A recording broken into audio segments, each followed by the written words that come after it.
کہیں فرمایا ان اللہ مع الصابرین، بے شک اللہ صبر کرنے والوں کے ساتھ۔ تو مختلف انداز میں مختلف طریقوں سے اللہ تعالیٰ نے صبر کا تذکرہ فرمایا۔ سوسائٹی کے اندر، معاشرے کے اندر اور مسلمانوں کے اخلاقی رویوں کے اندر اگر صبر کو داخل کر لیا جائے تو ہم محسوس کریں گے کہ ہماری زندگی نہ صرف یہ کہ آسان ہو گئی ہے بلکہ محبتوں والی ہو گئی ہے، چاہتوں والی ہو گئی ہے۔ ہمارے رشتے ایک دوسرے سے ٹوٹ نہیں رہے بلکہ بننا شروع ہو گئے۔ تھوڑا سا صبر بہت ساری چیزوں کو ٹوٹنے سے بچا لیتا ہے۔ قرآن مجید کی جو آیت کریمہ میں نے تلاوت کی، یہ سورہ آل عمران کی آخری آیت ہے۔ اللہ تعالیٰ نے فرمایا یا ایھا الذین آمنوا اصبروا وصابروا، اے ایمان والو صبر کرو صابر بنو۔ اے ایمان والو صبر کرو اور صابر بنو۔ کیا مطلب؟ پہلے صبر کا مطلب یہ ہے کہ اگر تمہیں کوئی ذاتی تکلیف پہنچے تو اس پر صبر کرو۔ وصابروا، اس کا معنی یہ ہے کہ اگر دشمن کے مقابلے میں کسی اور کی طرف سے کوئی تکلیف آئے تو اس پر بھی صبر کرو۔ پھر فرمایا ورابطوا، اور ہمیشہ کمر بستہ رہو، اسلامی سرحدوں کے پہرے دار رہو۔ واتقوا اللہ، اللہ سے ڈرتے رہو۔ لعلکم تفلحون، اس امید پر کہ اللہ تمہیں کامیابی عطا فرما دے، تم فلاح پا جاؤ۔ یا ایھا الذین آمنوا اصبروا وصابروا، اے ایمان والو صبر کرو اور صابر بنو۔ صبر کرو، صابر رہو، یعنی جو ذاتی تکلیف آئے اس پر بھی صبر کرو۔ اور مصابرہ کا معنی سامنے سے آنے والی تکلیف، اگر بیماری آ گئی، کوئی پریشانی آ گئی، کہیں کوئی اپنا دنیا سے چلا گیا تو یہ ذاتی تکلیف ہے، اس پر بھی صبر کرنا ہے۔ اور اگر اپنوں نے، بیگانوں نے کوئی تکلیف پہنچا دی، کوئی اذیت دے دی، وہ اذیت کئی صورتوں میں ہو سکتی ہے۔ تانا بھی ایک اذیت ہے، طنز بھی ایک اذیت ہے،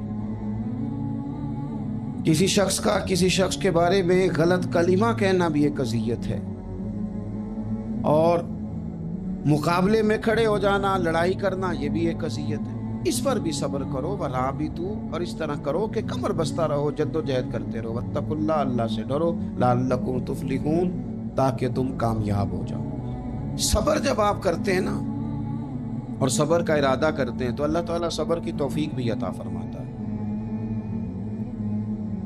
ہم نے یہ دیکھا ہے کہ ہمارے پاس نعمتوں کی کمی نہیں، ہمارے فریزر خوراک سے بھرے ہوئے، ہمارے دسترخوانوں پہ انواع و اقسام کی چیزیں چنی ہوئی ہیں، ہماری الماریوں میں کئی ہمارے لباس تیار شدہ لٹکے ہوئے، ہماری جیبوں میں ہماری ضرورت کا سرمایہ اللہ نے ہمیں دے دیا ہے۔ لیکن اس کے باوجود جو لوگ ایک دوسرے سے پیار نہیں کر پا رہے، جو ایک دوسرے کے قریب نہیں جا پا رہے، تو اس کی وجہ یہ ہے کہ صبر نہیں رہا، حوصلہ نہیں رہا، کسی چیز کو برداشت کرنا ہمارے مزاج کا حصہ ہی نہیں رہا۔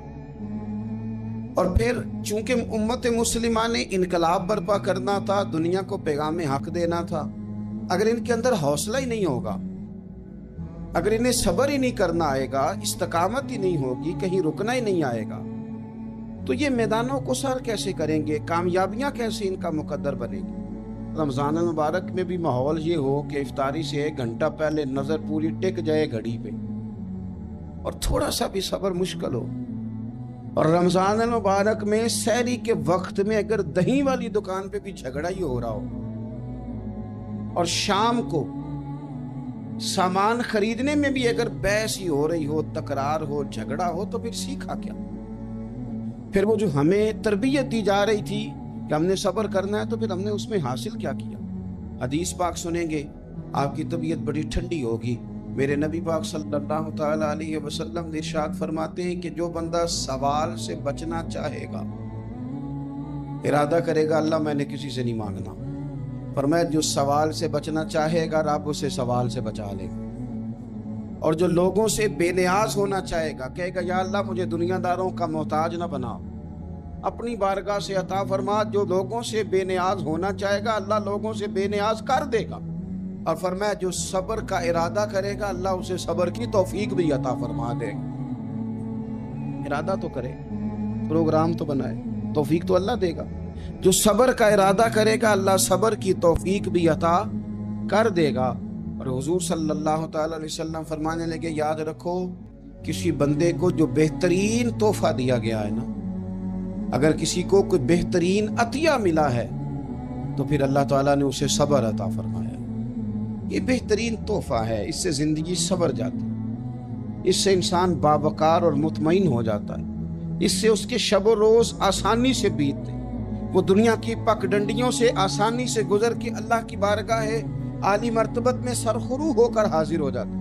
لیکن اگر بے حوصلہ ہو، صبر نہ ہو، پھر نقصان روز بروز بڑھتا ہے۔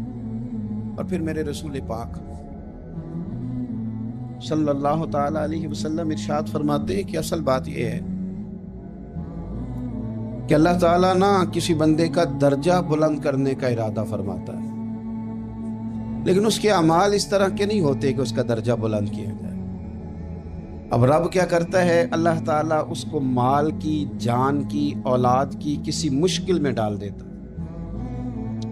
اس مصیبت پر وہ بندہ صبر کرتا ہے تو اللہ تعالیٰ اس کا درجہ بلند فرما دیتا ہے۔ اعمال اس قابل نہیں تھے کہ درجات بلند ہوں، وہ اعمال کی بنیاد پر نہیں کر سکتا تھا تو اللہ نے کسی مشکل میں ڈال کے نہ اپنے فضل سے درجہ بلند کر دیا۔ اب جو راہ طریقت کا مسافر تھا، جو سلوک کی منازل طے کر رہا تھا، جو اللہ رسول کے قریب جانے چاہ رہا تھا، اس کے لیے کتنی آسانی ہو گئی کہ مجاہدہ تو زیادہ نہ کر سکا، کثرت سے نفلی صوم و صلات کا بندوبست تو نہ کر سکا، تھوڑا سا صبر کیا، رب نے اپنا اور اپنے محبوب کا قرب عطا فرما دیا۔ تو یہ تو آپ صبر کرنے کے لیے جب نکلے ہیں تو آپ نے تو رب رسول کو پا لیا۔ یہ صبر تو وہ والا سفر ہے جس کی جو منزل ہے وہ اللہ رسول کا قرب ہے۔ ہم لوگ تھوڑی تھوڑی باتوں میں حوصلہ ہار جاتے ہیں، صبر چھوڑ جاتے ہیں، پریشانی بڑھ جاتی ہے، پتہ نہیں ایسے محسوس ہوتا ہے کہ جیسے یہی بندہ دنیا کا سب سے دکھی بندہ ہے۔ تو ایک تو یہ کہ ذاتی حیثیت سے صبر کرے، ایک یہ کہ پھر دشمن کا جب مقابلہ ہو، آمن نصبرو و صابرو، آپ کا جب مقابلہ سامنے کسی کے ساتھ ہو تو پھر تیر، تلواریں، اسلحہ، بندوقیں یہ نہیں زیادہ لڑتی، میدانوں میں حوصلے لڑتے ہیں، میدانوں میں صبر لڑتا ہے، میدانوں کے اندر توانائیاں لڑتی ہیں۔ میدان کربلا کے اندر کوئی مقابلہ نہیں تھا تیر کا تیر کے ساتھ، تلوار کا تلوار کے ساتھ کوئی مقابلہ نہیں۔ میدان کربلا کے اندر ظلم کا صبر سے مقابلہ تھا۔ فتح کے ڈنکے یزید نے بجائے تھے، جشن ابن زیاد نے منایا تھا، لیکن قیامت تک اللہ نے جو فتح عطا فرمائی ہے تو وہ حسین ابن علی کے صبر کو عطا فرمائی، سیدنا امام علی مقام کے صبر کو ملی۔ عزیز بھائی، صبر ہی ہمیشہ فاتح ہوتا ہے، صبر ہی جیتا کرتا ہے، صبر ہی کامیابیاں دیتا ہے، نتیجے صبر کے نکلتے ہیں، صبر کے حوصلے کے نتیجے ہوتے ہیں۔ ہماری جلد بازی ہمیں شکست خوردہ کر دے گی، ہمارا حوصلہ نہ ہونا ہمیں ہرا دے گا، ہم کمزور پڑ جائیں گے اگر ہم بے حوصلہ ہو جائیں گے۔ سنو، میرے نبی پاک علیہ السلام نے تربیت کی، حضور اپنی امت کو درس دیتے ہیں، حضور فرماتے ہیں پہلے تو کوشش ہی نہ کرو کہ تمہاری دشمن سے لڑائی ہو، اس چکر میں ہی نہ پڑو کہ لڑائی ہو۔ مسلمان امن والے ہیں، یہ پرامن لوگ ہیں، یہ امن پسند ہیں، یہ داعی امن ہیں، یہ معاشرے میں مومن ہونا امن کی علامت ہے۔ فرمایا پہلے تو یہ پروگرام ہی نہ بناؤ کہ تمہاری لڑائی ہو، اور فرمایا پھر اگر ہو جائے نا تو پھر صبر کے ساتھ مقابلہ کرو، پھر ڈٹ کے مقابلہ کرو، اور پھر یاد رکھو یہ جو جنت ہے یہ تلواروں کے سائے میں ہے، جنت تلواروں کے سائے میں تمہیں ملے گی۔ پھر ڈٹنا سیکھو۔ پہلے تو بات یہ کہ تم یہ ارادہ ہی نہ کرو لڑائی، اور اگر کبھی ہو جائے لوگوں کو بتاؤ کہ ہیں ہم پرامن لوگ، پر دین کے لیے کھڑا ہونا ہو تو پھر ہم سے زیادہ کسی کو کھڑا بھی نہیں ہونا آتا، پھر ہم سے زیادہ کسی کے پاس طاقت بھی نہیں۔ حضرت مولا علی شیر خدا رضی اللہ تعالیٰ عنہ کے زمانے میں کفر کے ساتھ ایک جنگ ہو رہی تھی، تو کافروں نے نا